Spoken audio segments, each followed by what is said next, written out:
J'ai passé 3 ans de ma vie en prison. C'est long, 3 ans. Mais ce n'était pas une prison ordinaire. Ce n'était pas une prison avec des barreaux aux fenêtres. C'est la prison où je me suis retrouvée tout simplement en allant travailler. Comment j'en suis arrivée là, je ne sais pas exactement. Je me souviens juste d'un échange tendu, d'un ping-pong verbal. J'ai répondu à une agression par un mot ou une phrase probablement maladroite. Et ça a déclenché une longue descente aux enfers.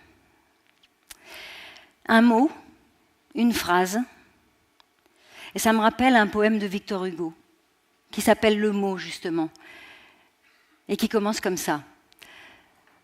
Braves gens, prenez garde aux choses que vous dites. Tout peut sortir d'un mot qu'en passant, vous perdîtes. Tout. La haine et le deuil. Et moi, j'en étais là. Plus un bonjour, plus un au revoir, plus un mot, plus même un seul regard. Alors bien sûr, au début, j'ai essayé de rétablir le dialogue, mais ça n'a fait qu'empirer la situation. Alors, de jour en jour, de semaine en semaine, de mois en mois, mais je me suis tout doucement retrouvée submergée par le sentiment d'être rejetée, dérangeante.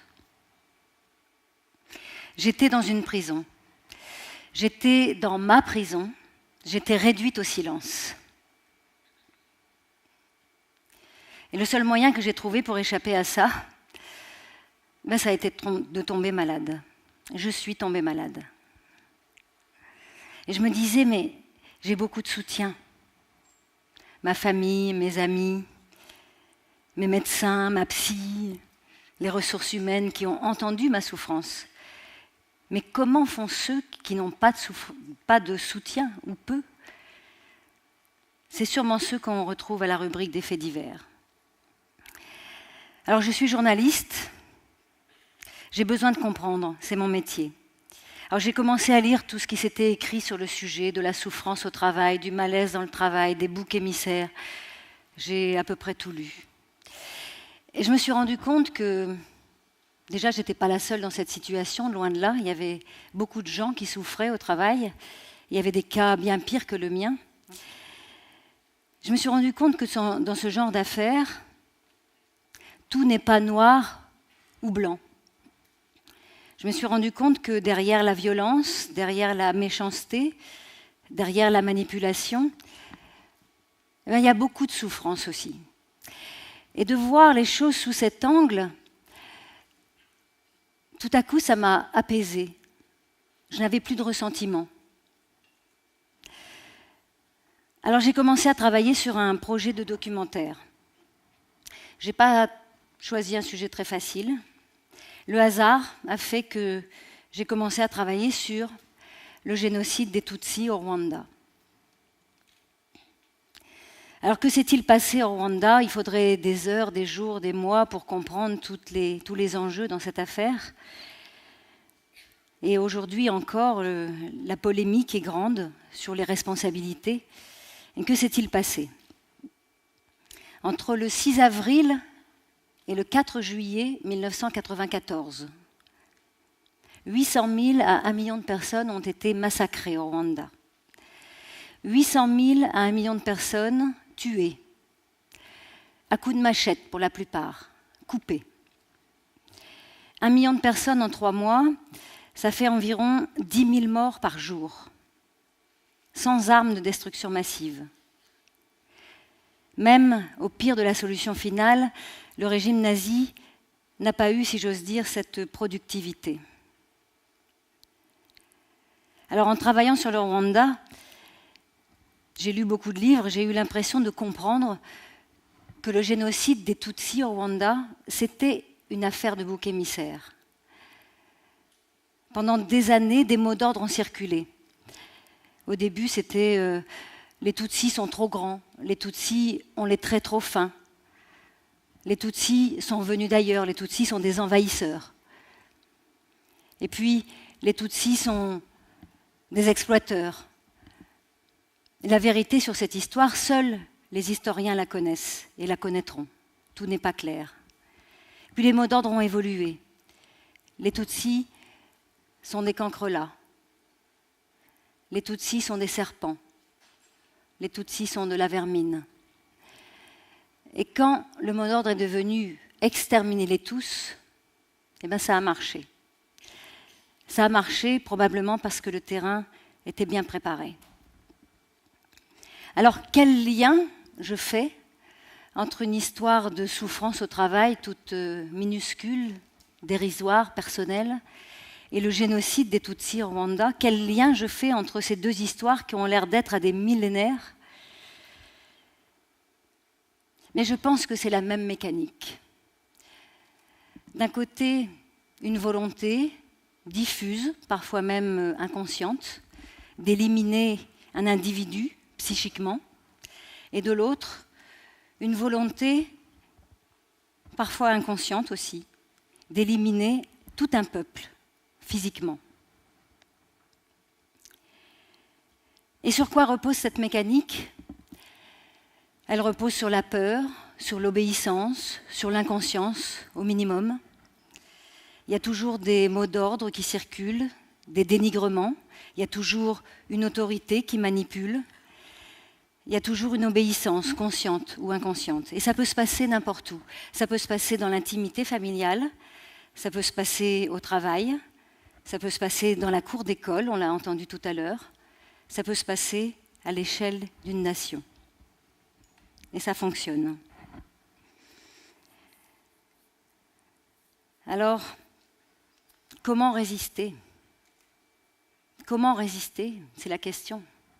J'entends souvent des intellectuels, des philosophes, des historiens parler de la résistance et ils constatent toujours que les actes de résistance sont extrêmement minoritaires, qu'ils n'appartiennent qu'à une poignée de courageux. Et pour résister, il faut avoir appris, il faut avoir été invité à le faire.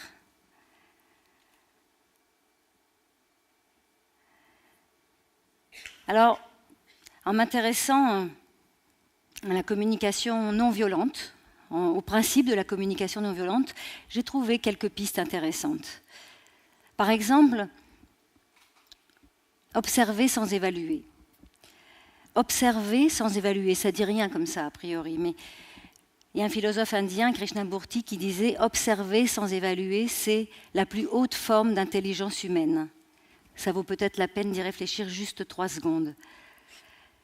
Qu'est-ce que ça veut dire, observer sans évaluer?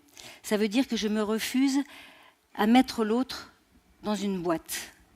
Et pour ça, ça demande de changer la façon de dire les choses, d'adopter peut-être un nouveau langage. Par exemple, si je dis « il est radin », c'est très différent de si je dis « il ne paye pas souvent l'addition ». Si je dis « c'est un con », c'est très différent de si je dis « il ne voit pas du tout les choses de la même manière que moi ».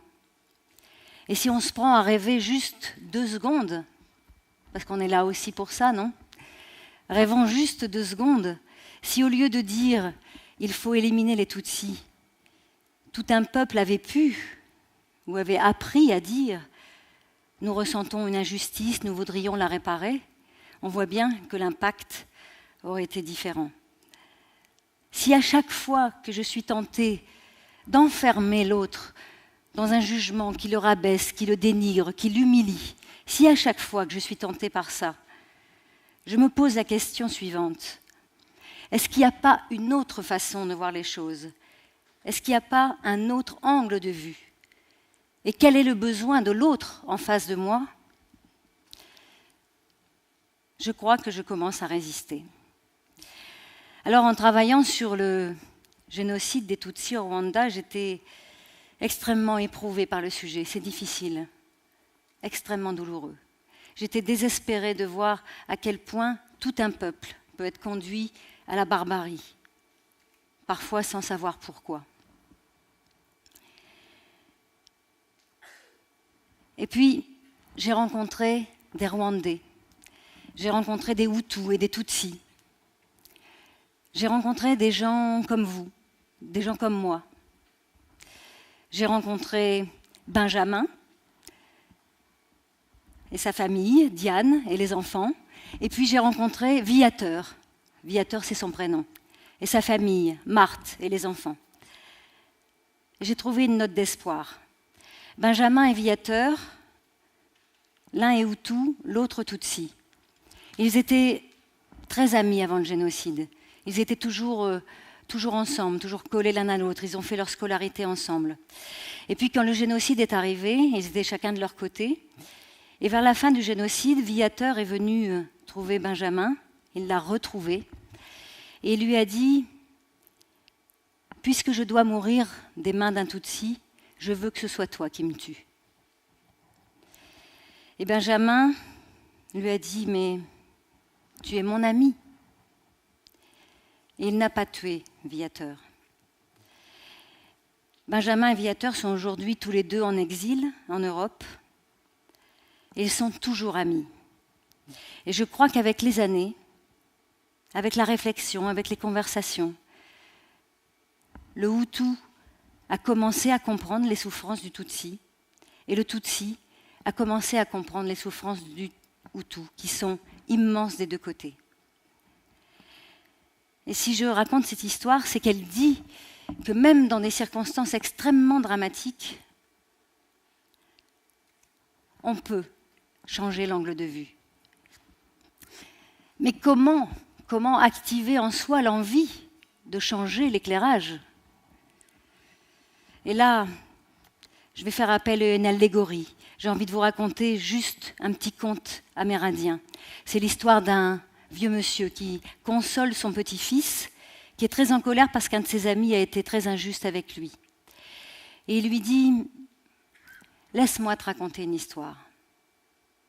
Il m'arrive à moi aussi de ressentir de la haine contre ceux qui me font mal et qui n'en éprouvent aucun regret. Mais la haine, c'est comme avaler un poison et vouloir que son ennemi en meure. » Et le vieil homme poursuit, « J'ai parfois l'impression d'avoir deux loups à l'intérieur de moi.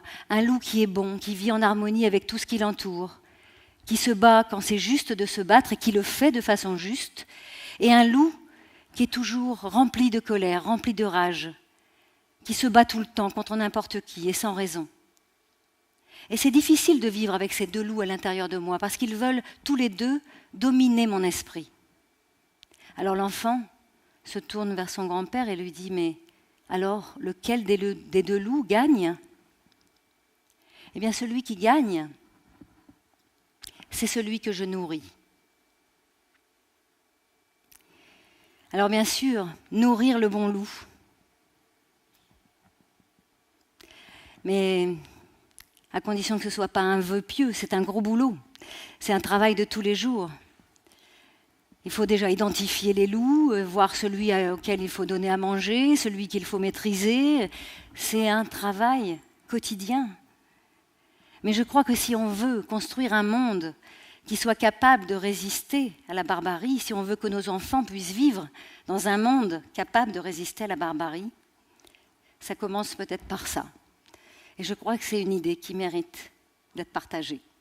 Je vous remercie.